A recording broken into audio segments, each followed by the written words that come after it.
Cintas on the daily chart. Series of higher highs and higher lows, currently trading up above the 200 moving average on the daily chart. If you look on my channel, back on January 10th, we also went over this chart. Over here at this arrow, you guys can review that chart and see how I identify a pocket of potential support right around 143 and some change. Now, where do we go from here? Now it's trading above $200. I like to see the next set of pullbacks. I went back on the history of this chart, finding other pullbacks or similar in dollar amount.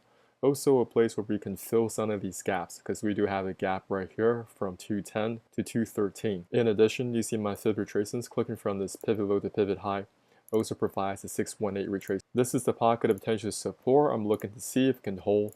I like to see Cintas pull back into this pocket of potential support but not breaking below, then providing me with a trigger to go long on a 15-minute time frame. On the hourly chart, price is also trading nicely above that 200 moving average. You can see how it lines up with our pocket of potential support. Fundamentals are looking strong. 2022, 7.8 billion. 2023, 8.8 billion. 2024, 9.5 billion.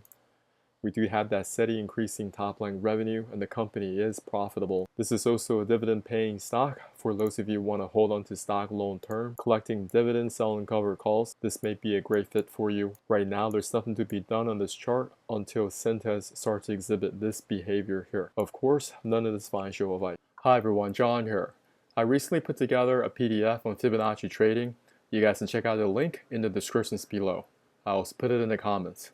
Have you subscribed to our YouTube channel? We go over setups and cryptocurrencies as well as US equities to help you grow your account. Subscribe now and hit that notification button. We look to hearing from you in the comments area.